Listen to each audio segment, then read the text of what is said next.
साक्षी नाम की लड़की है, वो काफी क्रिटिकल है। उसके गर्दन पर लाठी मारी है पुलिस ने, गर्दन पर।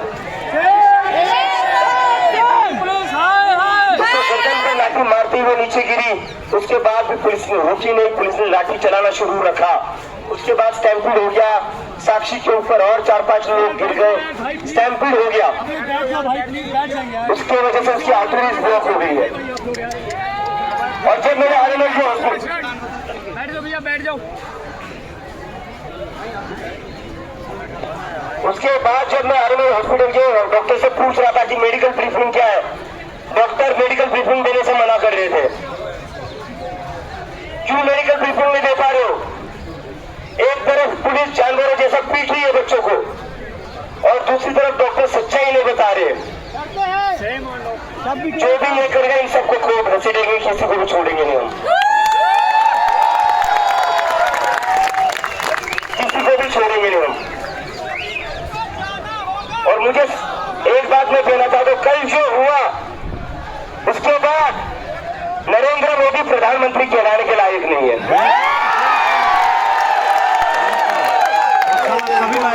नरेंद्र मोदी प्रधानमंत्री कहलाने के लायक तो बिल्कुल नहीं है। नरेंद्र मोदी को प्रधानमंत्री कहना भारत देश का अपमान है। नरेंद्र मोदी को सिर्फ और सिर्फ तानाशाह के नाम से बोला जाएगा आज के बाद।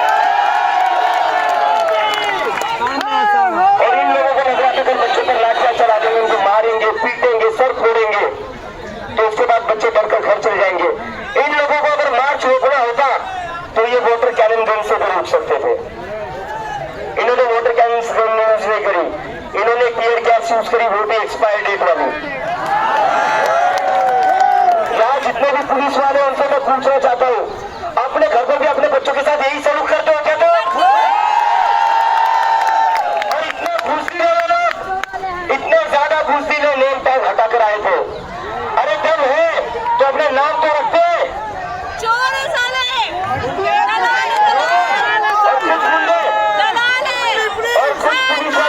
बिना वर्दी के आए थे, सिविल ड्रेस में आए थे। और ये लोगों ने, ये पुलिस वाले ने ये सारी चीजें पहले प्लान करके रखी थी। परसों रात को इन्होंने पत्थरों से भरे हुए ट्रक जंतर मंतर के चारों तरफ लगा दिए थे। और फिर इनके ही गुंडे, इनके ही पुलिस वाले वो पत्थरबाजी कर रहे थे और मीडिया में चला रहे थे स्टूडेंट्स ने पत्थरबाजी करी। अरे 1 महीने से स्टूडेंट्स यहाँ बैठे हुए थे शांति से, कितनी पत्थरबाजी हुई हमें बता दो। ये नरेंद्र मोदी के गुंडे थे, अमित शाह के गुंडे थे जो पत्थरबाजी कर रहे थे। हम में से किसी ने पत्थरबाजी नहीं करी। दिल्ली पुलिस कि बच्चों को मारेंगे, पीटेंगे, ये ऐसे क्यों कर रहे थे? इनका मकसद मार्च रोकना नहीं था, इनका मकसद था आपको डराना। इनको लग रहा था आपको मारेंगे, पीटेंगे तो ये बच्चे घर चले जाएंगे, वापस से प्रोटेस्ट में नहीं आएंगे। लेकिन आज पूरा जंतर मंतर भर चुका पीछे तक। मुझे अभी पता चला जितनी ज्यादा यहाँ भीड़,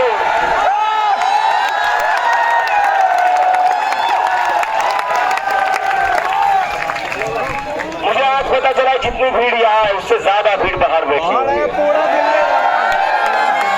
सीपी लोग बैठे हुए हैं। और जो लोग हमें आज तक कहते थे ये नेपाल बांग्लादेश जेंजी जैसा करना चाहते हैं, वो सुन ले। कल इस देश के स्टूडेंट्स ने अपने ऊपर लाठियां खा ली, लेकिन कहीं से भी खुद से कोई लॉ नहीं तोड़ा। चुपचाप लाठियां खा ली बच्चों ने।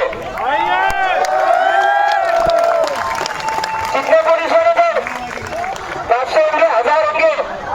कल दिल्ली में 5 लाख से ज्यादा स्टूडेंट्स थे, 5 लाख से।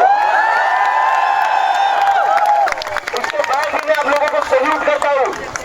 उसके बाद भी आप लोगों ने कोई गलत कदम नहीं उठाया।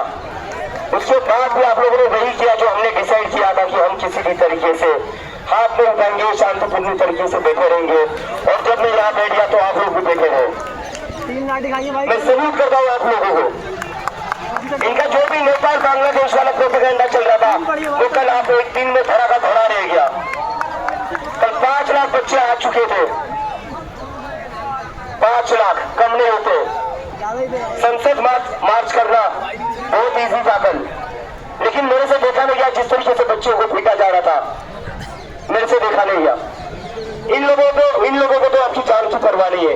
इनको तो ऊपर से ऑर्डर ही मिले थे कि जितने ज्यादा बच्चों का सर फोड़ सके उतने ज्यादा बच्चों का सर फोड़ो।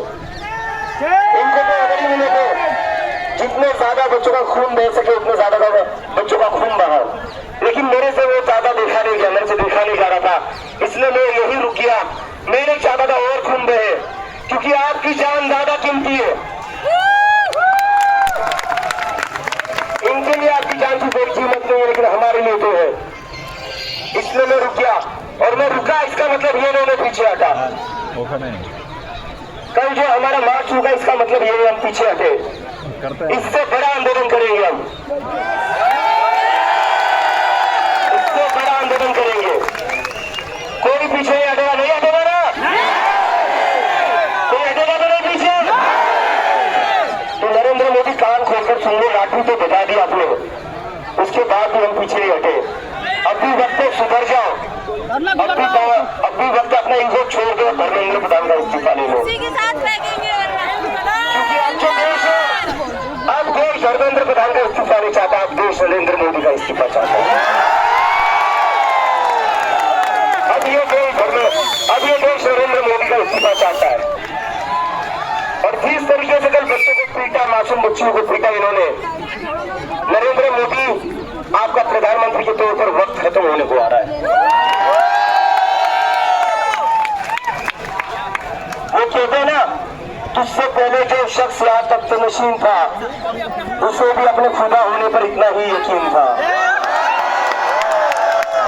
तो नरेंद्र मोदी को भी बताना चाहता हूँ, सरकार भले ही आपकी हो, देश हमारा है, और ये जो सरकार आपकी बनी है वो भी हमें लोगों की वजह से बनी है, वरना खुद आप क्या थे? वो चोरी करके खुद बना।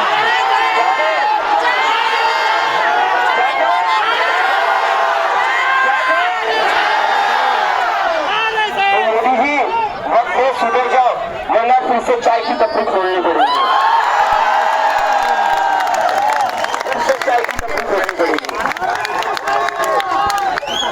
फिर अभी जैसे मित्रों करते वैसे फिर चाय करते हैं।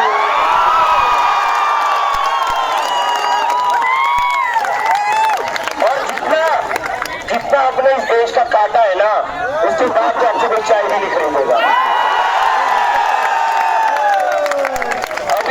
नरेंद्र मोदी सुधर जाओ, और जो नरेंद्र मोदी का राइट हैंड है अमित शाह,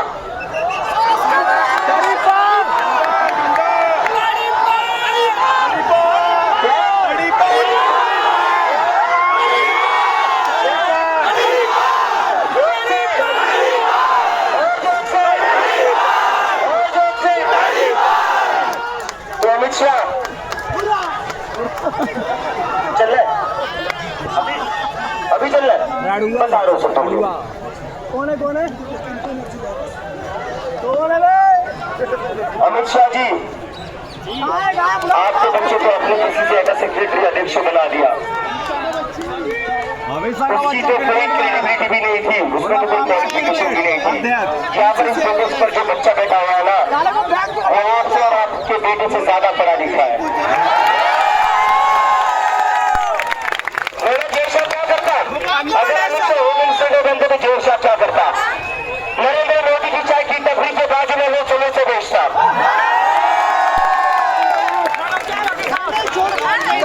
ये लोग यही कर सकते थे। आज ये लोग जो बैठे हैं ऊपर हमारी वजह से बैठे हो। अगर हम लोग आप बिठा सकते तो उतार भी सकते, उतार भी सकते, और हम लोग उतार कर ही रहेंगे। ये बात मैं बड़ी जिम्मेदारी से कह रहा हूँ, बहुत सोच समझ कर कह रहा हूँ। पहले हम बस धर्मेंद्र प्रधान का इस्तीफा चाहते थे, लेकिन अब धर्मेंद्र प्रधान का भी इस्तीफा लेंगे और तब तक बनने लेंगे जब तक नरेंद्र मोदी को हटा ले देते सर। और इसके बाद किसी को बोलना है कि कांग्रेस जनता पार्टी वाले राजनीति करने लगे, ये तो पॉलिटिकल आंदोलन नहीं था। कैसे पॉलिटिकल नहीं था? आप लोग पॉलिटिक्स में बैठे हो तो ये आंदोलन भी पॉलिटिकल हो। और आप अगर लोगों पर लाठियां चलोगे, बच्चों पर लाठियां चलोगे, बच्चों के सर फोड़ेंगे, तो हम आपके नीचे से आपकी कुर्सी हटा देंगे, जिस कुर्सी की वजह से आपकी। तो अभी मुझे पार्टी उसके बाप कुछ का है लोगों क्या? से मिलना है, जो लोगों के ऊपर केसेस फाइल हुए हैं उनकी मदद करने के लिए, तो अभी मैं वहाँ जा रहा हूँ। आप लोगों का बहुत बहुत धन्यवाद। मैं आधे घंटे में फिर से आऊंगा। आप लोग यही बने रहिए, हमारा आंदोलन खत्म नहीं होना जब तक धर्मेंद्र प्रधान